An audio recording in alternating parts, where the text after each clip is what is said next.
Hey everybody, I'm Paige Tingey and I'm here gonna go over a lot of masking stuff today. Let me jump over and talk a little bit about who I am really quick. Here's my website. So I'm a landscape and travel photographer. I basically do anything and everything that I can with photography, but I definitely focus on nature. I travel a lot. I do a little bit of blogging, but my passion is absolutely photography. Let's see, I can pop up my Instagram for a second.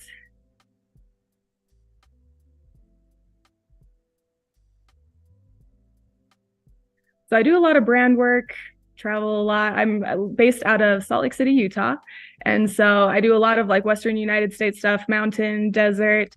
And I would say that as far as like photography goes and editing goes, I'm pretty well known for having a little bit more of like a dreamy editing style. It's kind of what I focus on. I'm really obsessed with like really warm light that comes in through the trees and just all of that, beautiful, dreamy stuff.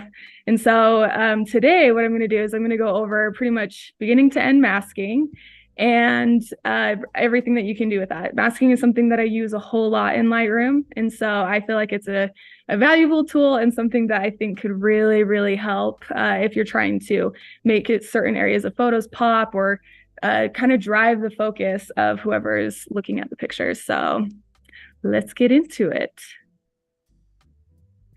Okay, so I took this photo in Peru. So this is called Rainbow Mountain. It's super high elevation. It was freezing cold, but absolutely beautiful. And a lot of times, especially depending on what type of camera you're going to be using, the color profile is going to have really, really dull photos. So if we're looking at something like this is the original picture. So you can see like how dark and gloomy it looks. In real life, a lot of times things will look a lot more vibrant. And so when I bring photos back into Lightroom, I have my raw photo file. And what I'm going to do is I'm going to really selectively bring things up in the photo, like make things brighter, make things darker. And a really easy way to do that in Lightroom is all of the masking tools. So just to kind of jump ahead and actually get straight into the masking section, I already have done some edits on this.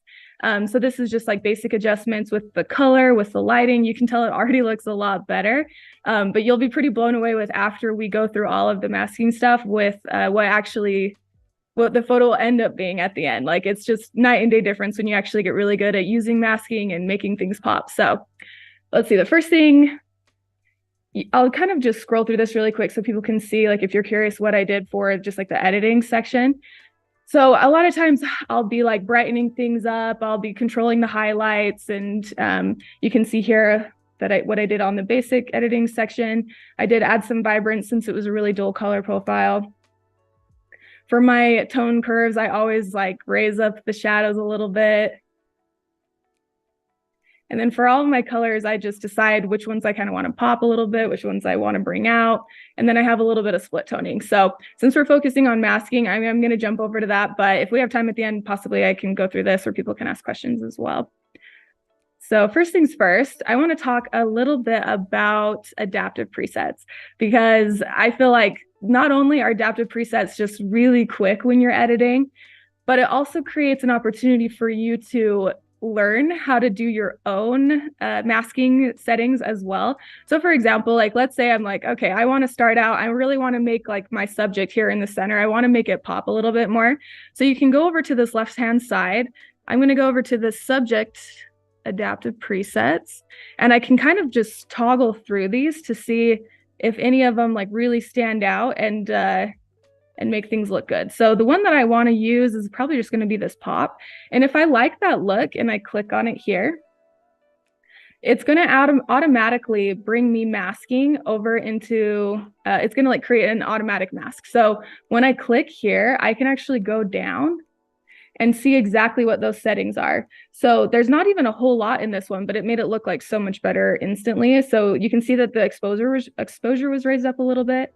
You can see that there's a little bit of texture and a little bit of clarity added. So now in my head, I'm like, if I ever need to have a similar effect or create a similar mask to that, I know that those 3 settings will create this exact same look. So I think, again, this is a really good way to just kind of start getting a little bit of experience in masking and understanding how you can make certain areas of the picture pop. So I love it. I'm going to leave that there. And then the next thing, let's see, I'm going to go over, let's do one more adaptive presets before I jump into like doing more manual presets. Let's do a sky. And so I'm going to just toggle through these one more time.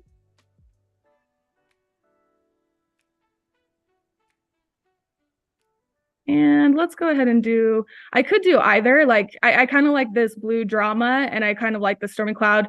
I'll show you one thing that is also really useful with adaptive presets. Let's say I did want to try out this this blue drama in the sky to make it like really dramatic. So I click onto it, but let's say I feel like it's a little bit too saturated. The blues now maybe don't match the saturation in the rest of the photo. You can go over here and you can make any adjustments, because if I click onto the preset, or sorry, not the preset, to the adaptive preset actually, then you can actually go in and make those adjustments. So I can warm it up, I can cool it off. You can even like desaturate it if you want. So you can actually make any adjustments to the adaptive presets that Lightroom has already set in here, which is super nice.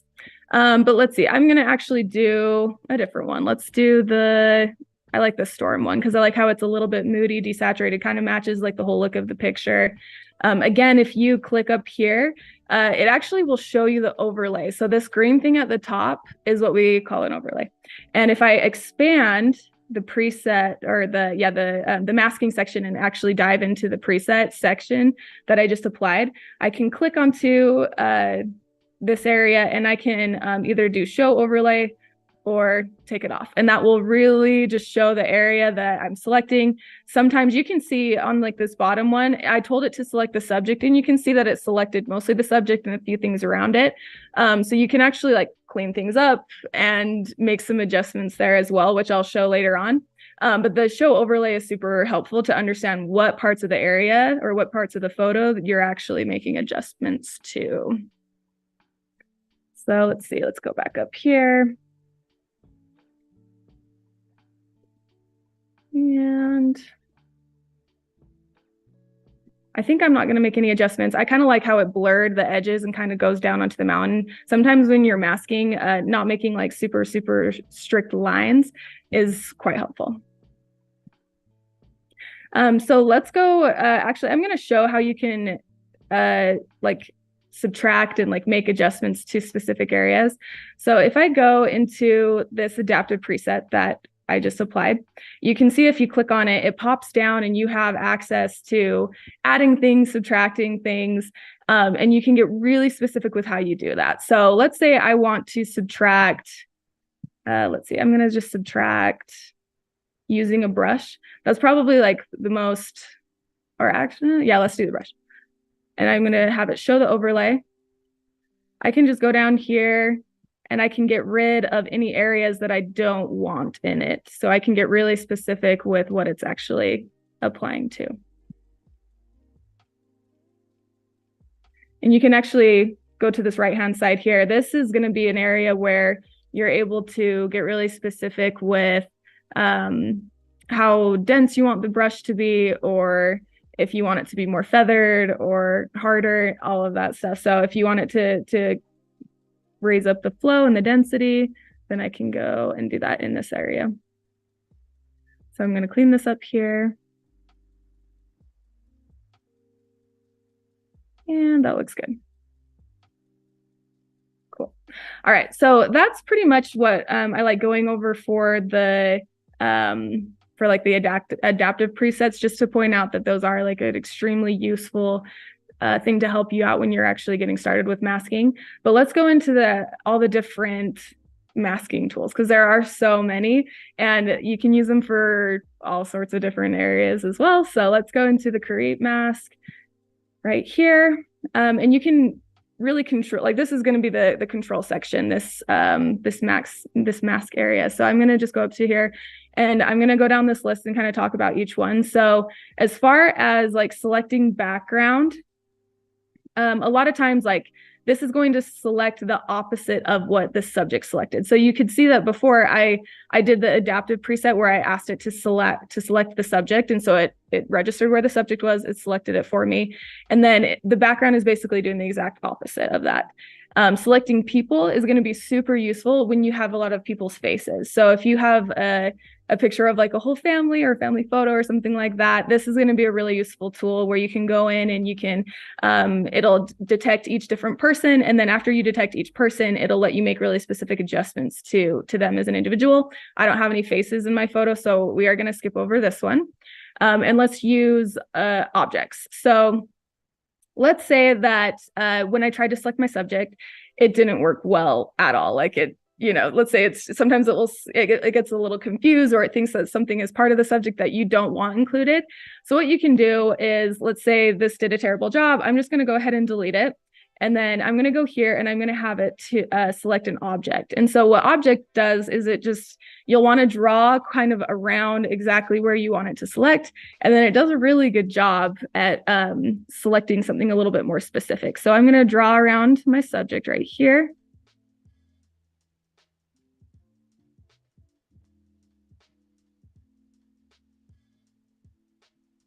And let's see how it does.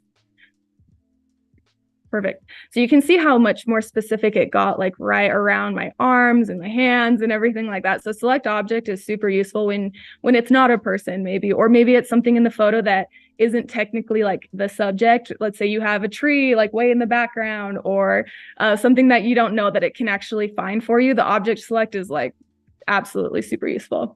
And then, as I said before, I already know what the settings were on that adaptive preset that I really liked. I want to make my subject pop, so I'm going to just kind of replicate those settings. So what it was is it was raising up the exposure a little bit. We did a little bit of texture and a little bit of clarity. So again, if you feel like the other selections are not working for you, or the adaptive presets, then you can see what the settings are, use this, and then apply it to whatever you want to apply it to. Okay, let's go over, let's go over color range. I want to skip down here, and then we can go back up to the top.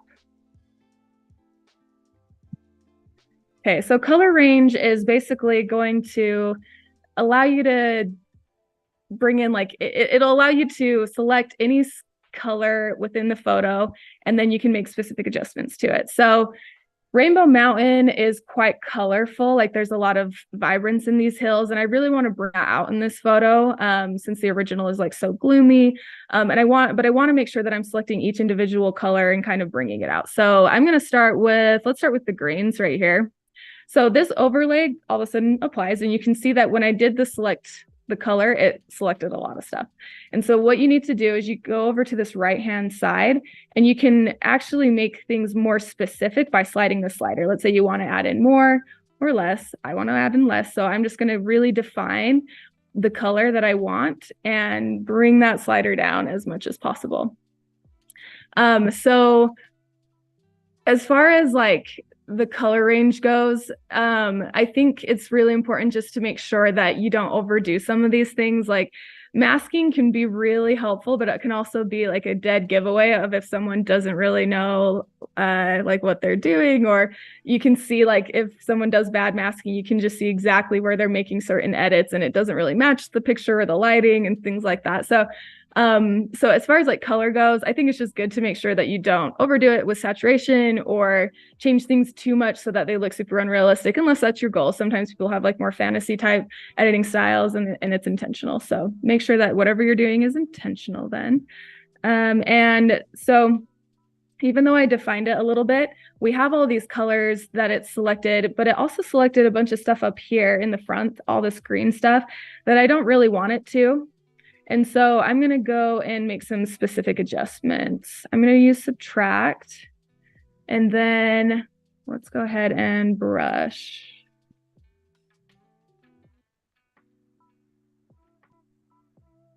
So once again, I'm just making it more specific where I want it to be / where I don't want it to be.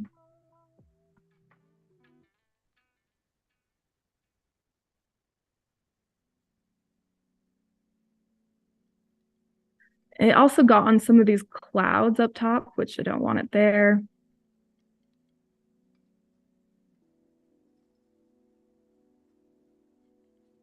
And there we go. And once again, if you want to see what it looks like with not having an overlay, you can go over to the show overlay and pop it back in. There's a lot of things you can adjust. Like anytime you create a mask, you can adjust pretty much any setting. So you have your exposure, you have your highlight, shadows, all that good stuff. And then you can just make a decision on how much you want to change. For this, I'm going to take off the overlay so I can kind of see what's going on. So I'm going to raise up the exposure a tiny, tiny bit. And then I think the best way that, like since these have like more of a green tone, I think the best way to adjust that color, I may actually just go into this color wheel here, and then you can select different colors to make that. So you can get pretty wild if you really want. You can have all sorts of things happening. So I am going to stick in the green tone. I'm going to do it pretty light. So I don't want to go like way overboard. I don't think we need it to be fluorescent green. So I'm going to go down a little bit more just so that I add a tiny bit more green tone into it.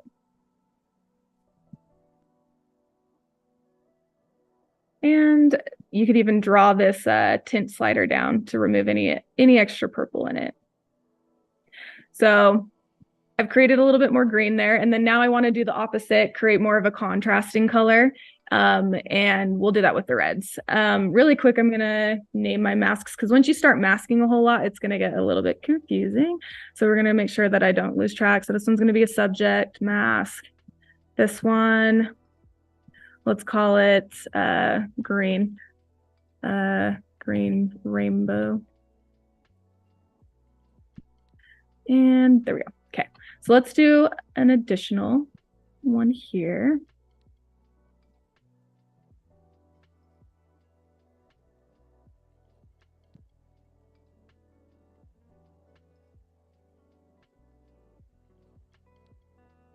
Oh, there we go. I didn't realize that I didn't realize I was already ready to go. I was looking for my dropper. All right, let's make sure we select the areas that I want. Perfect. Okay. And on these ones, let's say I want it to really contrast with the greens, so I'm going to drop the exposure a little bit to make that really dramatic. And then let's get some reds in there. Like so.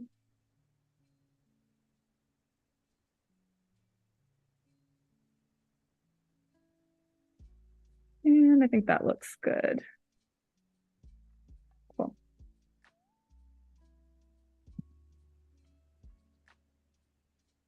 All right. So now we've added some pop to the subject. I've brought out a few colors. We've added some drama in the sky. Let's say at this point, I really actually want to make like a pretty like an adjustment to the whole thing, minus a few areas. So a thing that I really love with this, we're going to actually jump back up to this like background tool. I was going to do this earlier and I totally forgot. So we're going to go to this background select, and I'm going to show kind of a cool way to do this. So it's not selecting my subject, it's mostly selecting my background. And we're going to go down and we're going to intersect with some areas. So that what intersecting does is it's like you're subtracting essentially like different areas. So let's see, we're going to go here. Intersect with, or actually, I think I have to use subtract. Let me make sure that this is correct. So if I subtract, okay, so yeah, you can go in here and you can subtract something like the sky. So let's say I don't want the adjustments I'm going to make. I don't want them to go onto the sky. So I can go there. I'll do the background selection. I'll subtract the sky. And then let's say I want to make sure that I've subtracted my entire subject. I might need to go in and do that object one. Let's see how that works out. So now I want to subtract object. So I just want to make sure it's not on me. Oops, I let go of my mouse too fast.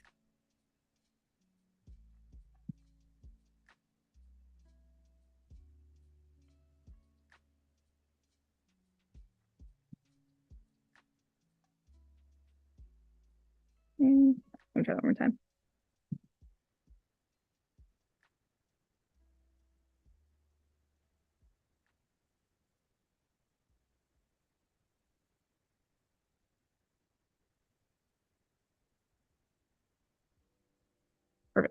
You get the idea. So if I want to make adjustments to a specific area, you could basically just do whatever selection is the closest thing to what you're looking for.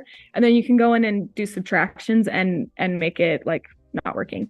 What invert does, and this one I confuse myself with it all the time, or what intersect does, is it'll say like intersect with sky, and then it will only select the sky. So you're basically like subtracting other things.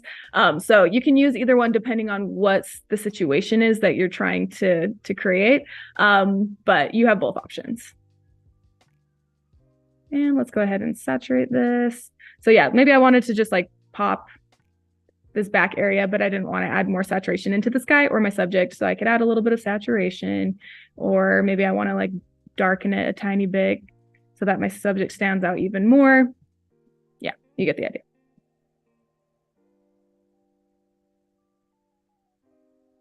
Perfect. And let's call this one background. All right. Okay.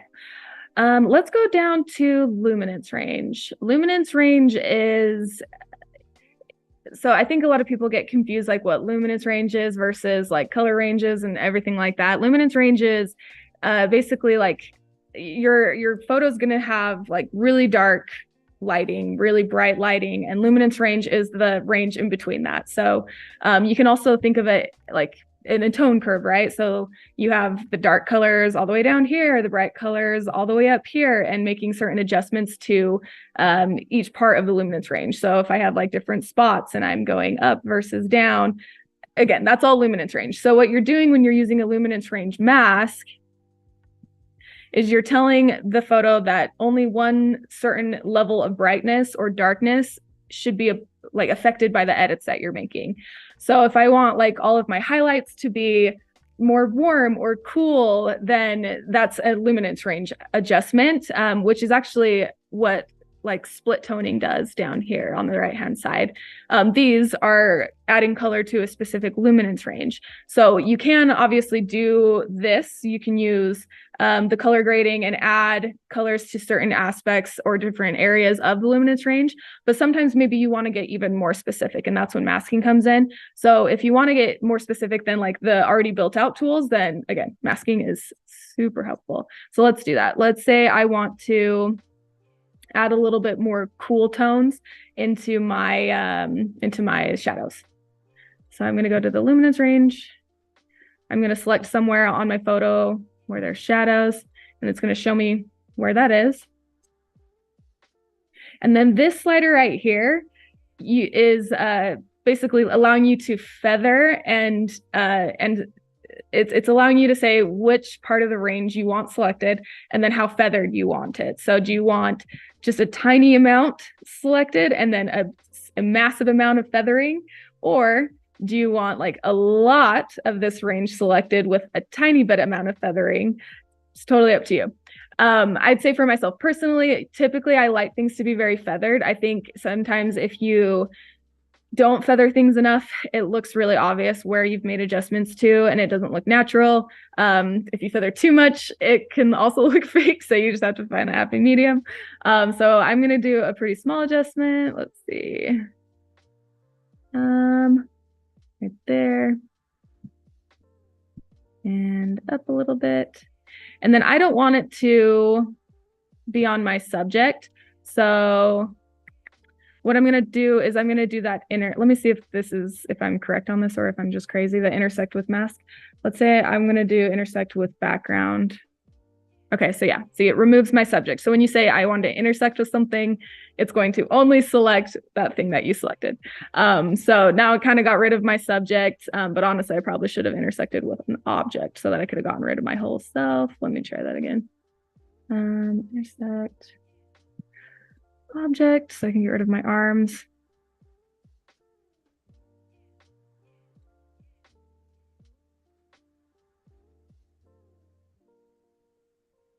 Oh no, I did it wrong. I did it backwards. Yeah, sorry. I always confuse myself on this one. we're going to call this good so I don't mess it up again. But you get the idea. So I've just made it so that I've selected my background. And then I do actually want to subtract some of this area on the left-hand side because I don't actually want to increase the shadows over here. So I'm going to go ahead to my brush again, and I'm going to just subtract some of this side of the photo from my mask.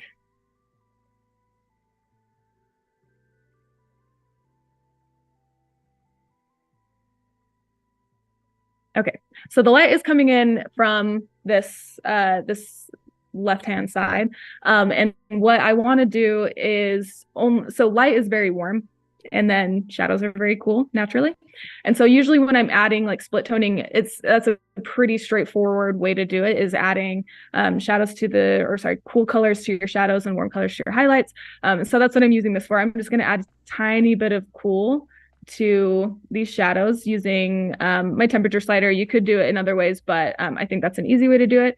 So I'm just cooling off this right side of the photo using that mask and making sure it's only applying to the shadows so that it's not, so that I think it looks more realistic than applying it to anywhere where there's natural light coming in. And what did I just push? Created a new mask. Okay. And I'm going to call this shadows.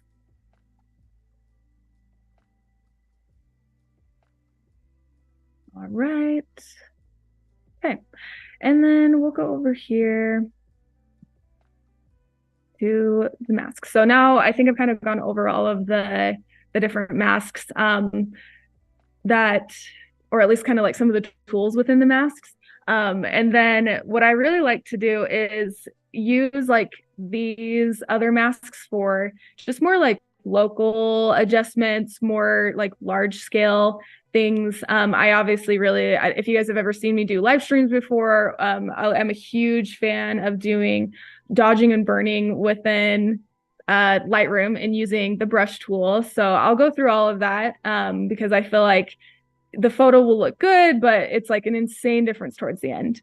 And also I think like editing is such a funny thing because the more you look at something, sometimes you almost like need to take breaks and then come back, or the more you look at something, the more you'll realize it doesn't look right. And so even right now, as I'm like looking at this picture, the greens look like fake to me and like all of that stuff. And so you'll probably keep wanting to make slight adjustments and going back. And that's why I love having all of these like masking layers right here. Because if I get this point to this point in the editing process and I look back and I'm like, gosh, those greens just look, I don't like them. I can go back in here and I can make changes. I can say, okay, I don't think that we need this. I actually, maybe if I darken them a tiny bit, they won't look so blown out or like such like a fake mint color of green. And so I can make any adjustments after the fact because it's just like saving all of my progress, which I think is so nice.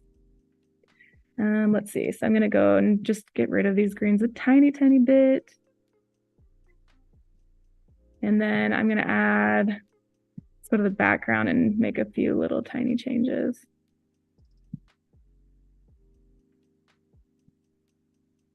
All right. Let's see if there's anything else.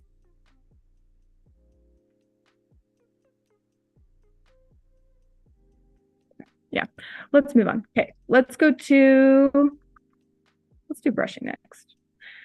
All right. Brushing is my favorite mask of them all. I love it. And since I like really dreamy looks on my photos, I purposely leave the brushes really feathered so that it looks like just that there's less harsh edges in the pictures. But if you start brushing out, if you have your brushes really feathered and you start brushing onto areas where light wouldn't be, then again, I see people that do a lot of brushing on their photos and it's really easy to see like where they've like spilled over into areas that they didn't mean to. So I think, again, just like be really conscious of how feathered your brush is, how strong the brush is. If you're not like, I think using very slight adjustments on each brush is really important. So let's go ahead and let's do a shadow brush first. So I'm going to drop the exposure a little bit, drop my shadows. And I might even add a tiny, tiny bit of coolness into it since, again, anything in the shadows is going to be cooler than anything in the sunlight. And yeah, we'll go there. So I'm going to go along these areas that are naturally shadowed. Sometimes I will get asked, like, how do you know where to brush? I just follow the photo. I look at where things are shaded already or where they're bright already, and I just use my photo as a base. And I think that that gives you the best results. It looks the most realistic because you're just enhancing what's already there rather than trying to completely change lighting situations that can get a little bit crazy, and probably is better done in Photoshop if you want to do things like that. So I'm just going to add a little bit of shading up here. Exaggerate that.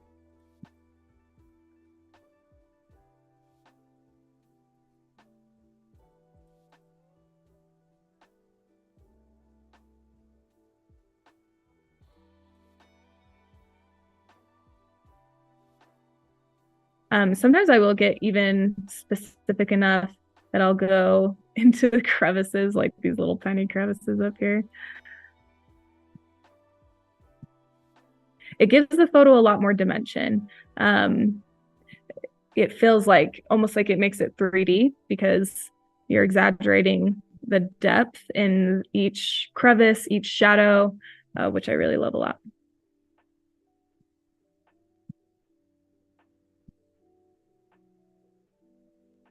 And then once again, if I want to see the overlay of where I'm brushing, I can go back and double check to make sure I didn't either miss something that I wanted to add in. So I didn't ever get this little crevice right here. You can also change the density of the brush. So I was brushing on pretty strong just now, but if I wanted to, I could drop that down a lot. And I actually, especially if you're initially starting and you haven't really done a lot of masking or brushing, I think starting with a really feathered brush, keep the flow and the density down quite a bit. I think that'll make it look a lot better for you or work a lot better for you, just because that way you're not going overboard. I think less is more. And then once you start layering masks on top of each other, you'll realize like at the end how big of a difference it actually made. So let's see. I'm going to get rid of the overlay. And then now I can kind of decide how intense I want these shadows to be or how bright. And you can see how much of a difference it actually does make. And so this is a good example of when I see brushing that like doesn't work, or it's really obvious. If you go too much, you can see exactly where my brush is, where it's not blending anymore. And so you have to find that perfect spot of where you can't really tell that it was a brush, but it's just added that slight amount of intensity and depth into it. Let's see. Okay, let's go ahead and do the light brush.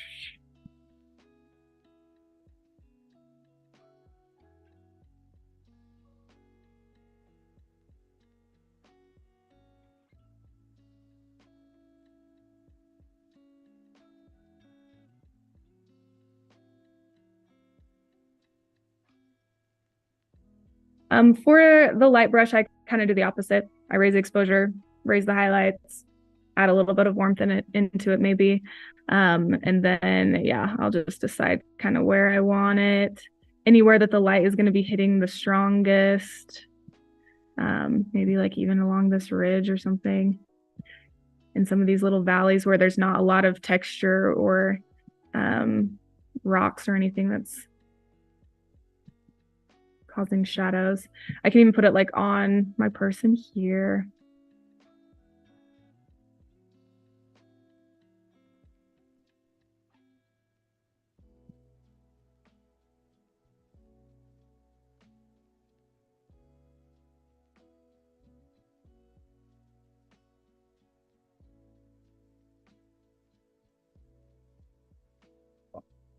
All right, so let's do a quick like pulse check to see where we were before we did any of our masking. If you want to just toggle on your masking to see what it looks like. On your keyboard, if you hit like the slash, it'll show you what your photo looked like before you started doing anything. But if you want to just see the masking, you can either go here and like get rid of one mask at a time by clicking the eye, or if you want to see what it looks like with no masks, you can click this eye and hold it down. So you can see how much has changed. Like it's pretty wild to me. Like here it is now. Here it was before. It's so much more specific. I have so many elements that I've brought out. The image looks so flat now that I have all the masking. And when I add this on, like I've picked colors that I want to be more vibrant. I've added to the shadows. I've added to the highlights. So I feel like it just makes such a difference in that aspect as well. And so, yeah, with the masking, another really cool thing that they added, I think it's pretty recent that they added this, is you actually have the ability to adjust tone curves. And so I did go here and I was like adjusting the exposure using this, but another really cool way you can do it is you can actually make adjustments with the tone curve. So I can put my points here. And let's say I just wanted to make an adjustment to those shadows and make them a tiny bit darker. I can actually pull this section down a little bit. So you can see how that's changing the look of my shadows. It's changing, I guess it's the black point probably, technically, as I move it up and down.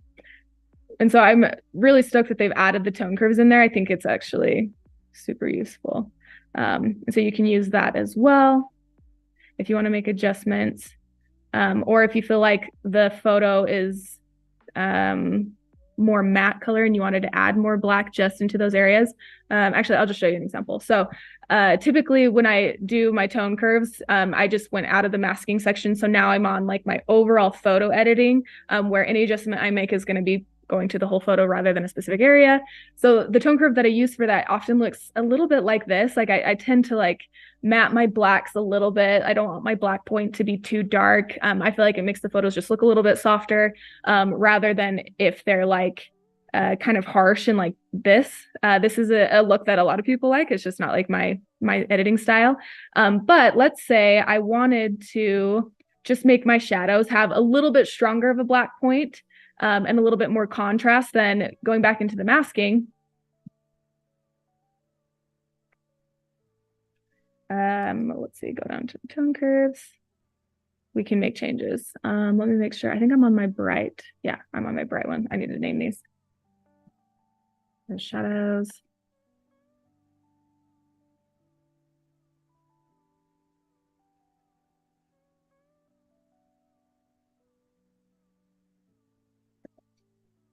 So if let's say I wanted my overall photo to have like not a super strong black point, but I created a mask and I wanted just in that mask to have a little bit stronger of a black point, that's when I can go in and kind of make some changes to just those shadows down here.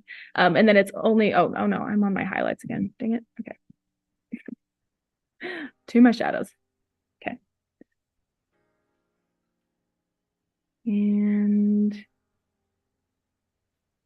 now I can just make adjustments to my black points. I feel like it's still not adjusting how I would imagine. Let's see. There we go. Okay. So now just that part of the photo is getting a little bit more intensity. I'm not going to do that for this photo, but just wanted to show how you could do it if you would like. For the highlights, though,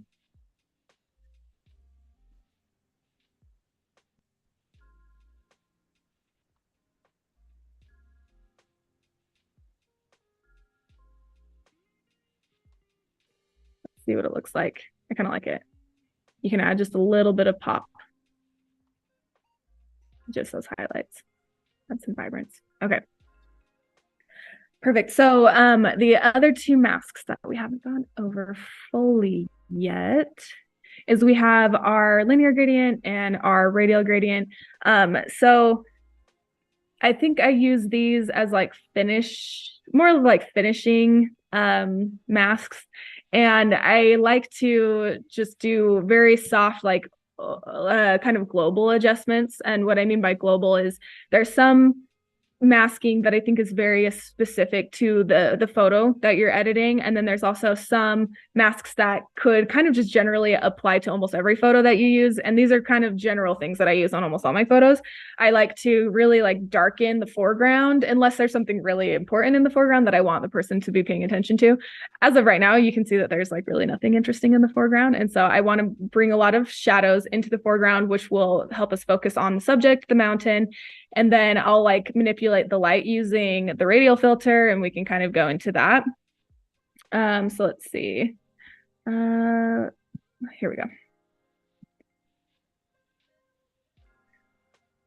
So a couple other tools that I want to mention, or a couple other shortcut keys that are helpful with masking, because it can get kind of intense when you start layering a ton of masking, is H will bring up what you're seeing right now. Like I can see every single little toggle where I have an adjustment layer, and I can move around and it will tell me where that is. So if you forget to name your masks, you can use H and then it will take you, you can go ahead and click on each of these and see where that mask is that you were looking to adjust. And then, so H does that. And then O will make the overlay pop up for whatever mask you've selected. So just wanted to point that out in case that's helpful for anybody. So let's go to H so that I can see exactly what I'm doing. H is really helpful for the gradients and the radial filters, because it helps you see like where this endpoint is. Whereas some of the other masking, you don't have this ability to like change the mask or like pull it or reshape it. And so this one, I feel like it's really helpful to be able to go back and forth with the H toggle. And okay, so now I want to get rid of it because I have it all situated. And then I'm going to draw this down.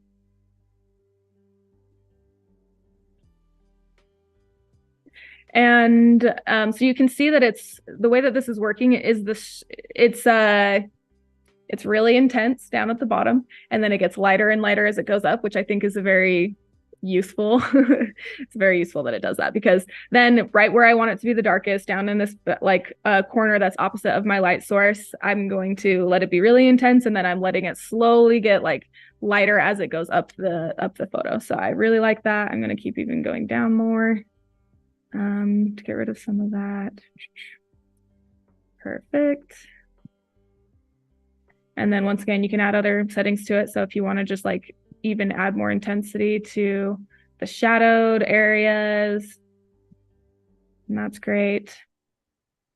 If I wanted to intersect with a luminance range, that would actually be like really applicable in this situation. Let's say I really wanted to do this like gradual darkening up the photo, but I want it to not apply to some of maybe these like really bright colors. You could do that here. So if I did an intersect, let's see, where is it? Intersect with mask. Let's do luminance range. And I would just want it to go to like this mid-range. Oh gosh, I always do it opposite. So hard to remember. Or actually, no, I think I did it right, but I think I just need to make an adjustment to it. Make it like more specific.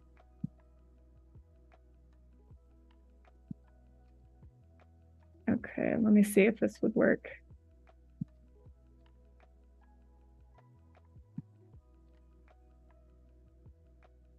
There you go. Yeah, so I just needed to make some intense adjustments to it. So basically, I'm just saying that I didn't want it to be on like these super light areas of the photo. So sometimes if you just want to make sure that it's only applying to the shadows, then that's when you're going to be using the luminance range again.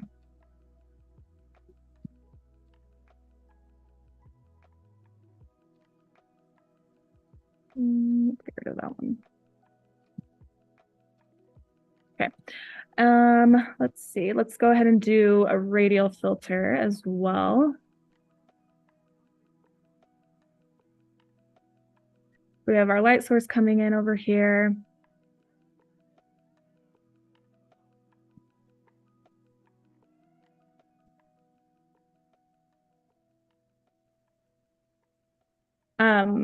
Let's say I didn't like that I had a green overlay. You can change that. So what I did is I clicked on this green box down here, and you can decide what sort of color is going to be the easiest for you to see. I feel like shadows and highlights can be kind of confusing, like if you use black and white. So I try to use a color that's like unnatural so that I can tell exactly where it is. But yeah, depending on your photo, and if you have a photo with really bright colors, then you might need to change up what color you're using for the overlay. And then you can also change the opacity. So if you want it to be more drastic, or, you know, or really light, then you can do that. And you can also change the affected area, or like you can change it so that if you want it to be telling you where the affected area is versus the unaffected area. So you can customize all those settings for whatever works for you. This is my preference. So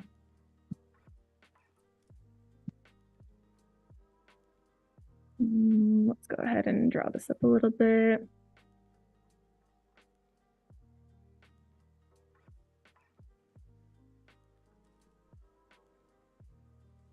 So usually with my light source, I really love like hazy light, which was perfect for this morning because it was extremely hazy.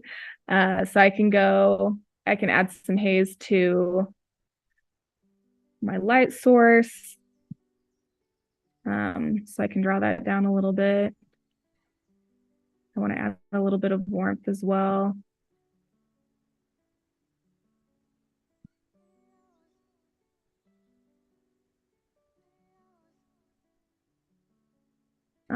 Hitting H to make sure that I can see exactly where I've made adjustments to.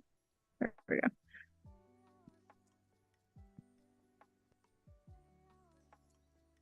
That way I have that really like glowy light coming in from where the light already was coming in from.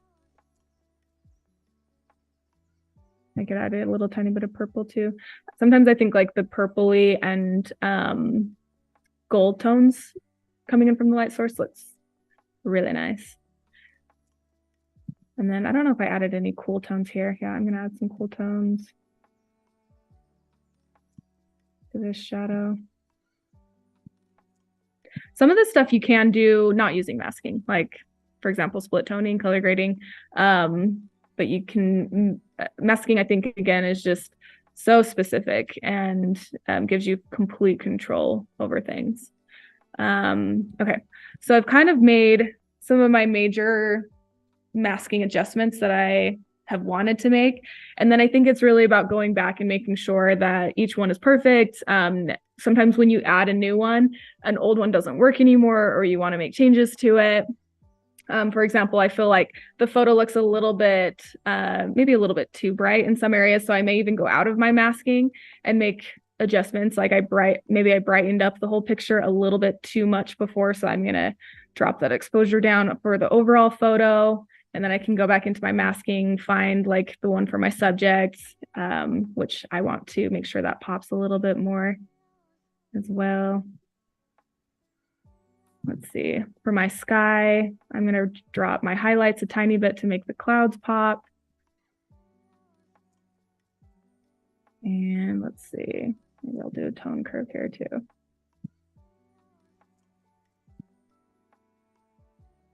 There we go.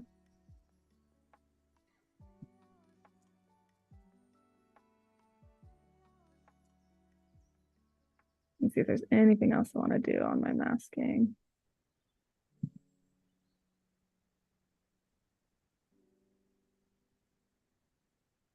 I'm going to do a tiny bit of, I'm going to do an object select for, you can even do stuff like for very specific areas. If I wanted to do a hat,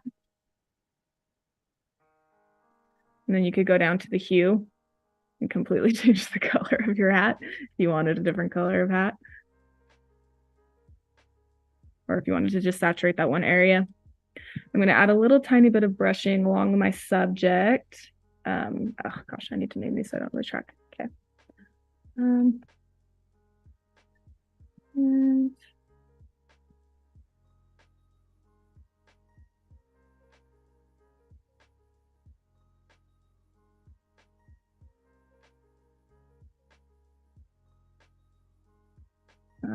let's see, and then one more brush.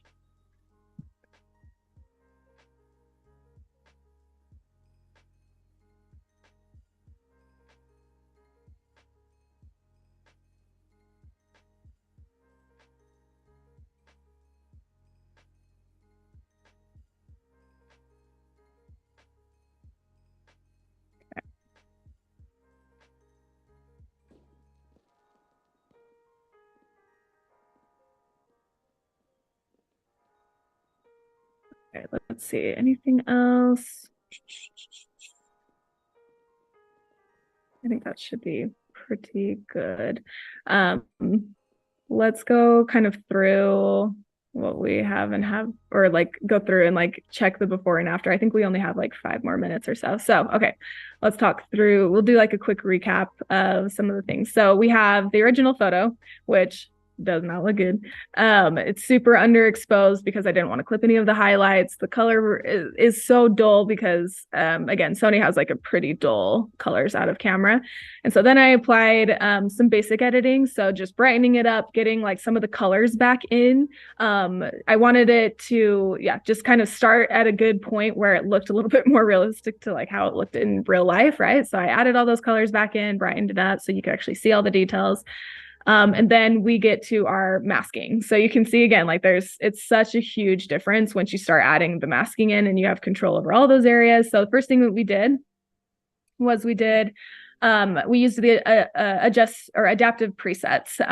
You can use those just as part of your editing process, or if you want to learn from the adaptive presets, that's a really great thing too, because when you click on an adaptive preset, you can go over to the right-hand panel and see all the settings that they used. So they really made this like stormy cloud area really dramatic. And let's say I wanted to like replicate that later on or on a different photo, you can go through and learn what those edits were that they did to create that adaptive preset. So I can use my adaptive presets. I did my storm clouds. I did my subject. Once again, just like adding some exposure, some clarity to make everything pop a little bit more, which I loved. I think that made my subject stand out from the frame a whole lot more. We have let's see, it was the color. I believe we did the color range. Okay, yeah, we did the color range next.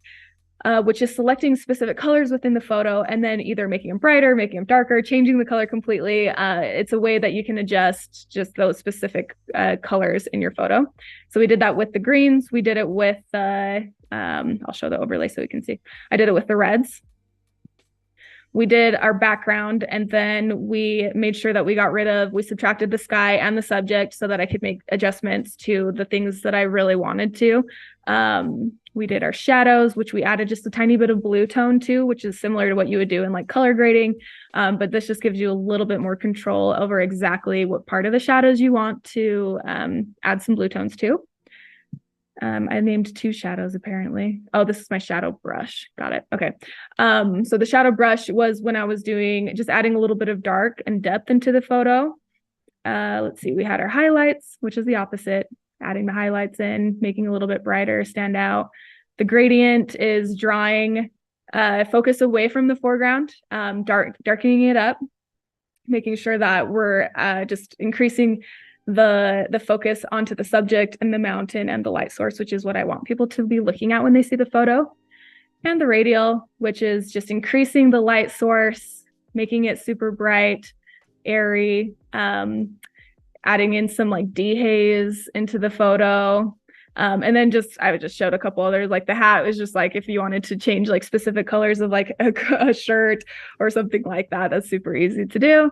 And then I just made a last adjustment to my subject. So all in all, like it really is so crazy to see like the before and after of these.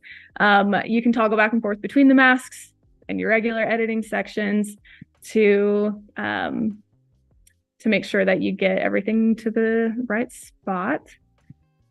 And let's see, I think we're good. That's pretty much everything. Okay.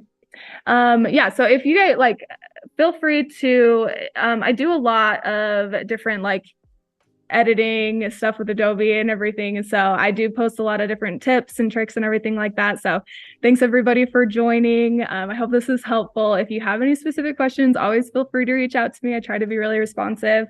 And yeah, have a great week.